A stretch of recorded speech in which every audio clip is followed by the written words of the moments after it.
guys, what's going on? It's your boy Majora Boy, and according to a few leaks, Apple has been working on some pretty cool stuff lately. And if these leaks are true, Apple is gonna kill it next year. So let's roll the intro and let's get right into it.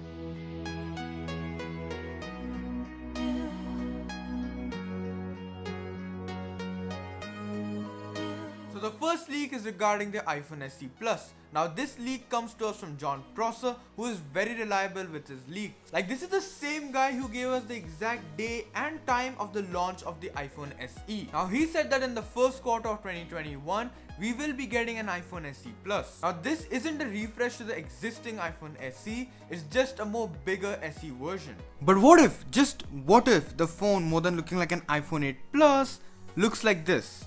Now this leak comes to us from Ming-Chi Kuo, who is another very credible analyst, who said that in the first quarter of 2021, we are going to be getting an iPhone with Touch ID built into the power button, because of which this phone will not be having any bezels and will be having an edge-to-edge display.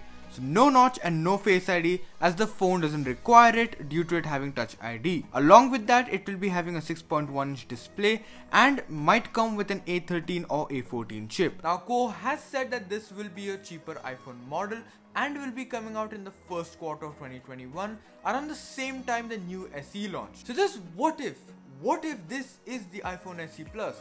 Well, if it is, it will be the best selling phone of 2021 and will give a lot of Android manufacturers a run for their money. Now it's all speculation till now, but I will be making up a follow-up video to this exact phone once we get more information on it. Now we all know how powerful Apple's chipsets are. They're the main reason why so many people are switching to the iPad Pro, as the iPad Pro has insane performance and even puts some of Apple's own MacBooks to shame. So what if I told you that next year Apple will be releasing an ARM based MacBook? Now this leak comes to us from Ming-Chi Kuo, who stated that a new MacBook will be coming out in 2021, which will be running Apple's A series processor. Now you might be asking, why is Apple doing this? Well, there are a lot of advantages behind it. First one being performance. Apple's chips are beasts when it comes to performance, like their Geekbench scores are off the charts. My daily computer is an iPad Pro and it can handle everything from 4K video editing to gaming to media consumption, all because of that A12X Bionic chip. Now along with performance, these chips are also very power efficient. Take a look at the iPad Pro for example. All that 4K video editing and gaming is done off a device that is passively cooled. So it's very possible that this new MacBook will also run without fans and big heat pipes. And with that power efficiency comes great battery life. Like, that's one of the best parts of ARM chips. They don't require that much of power.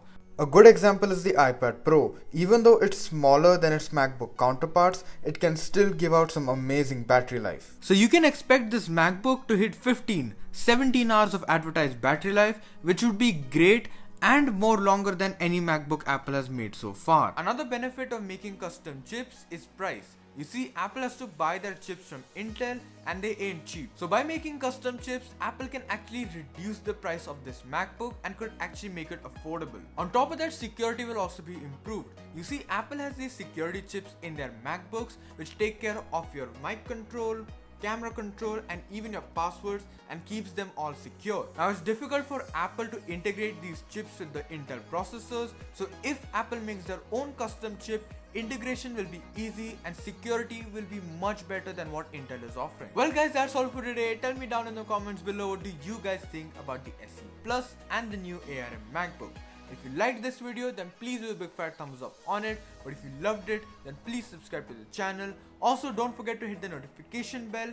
And as always, this is your boy Majora Boy signing off for today, and I'll see you in the next one.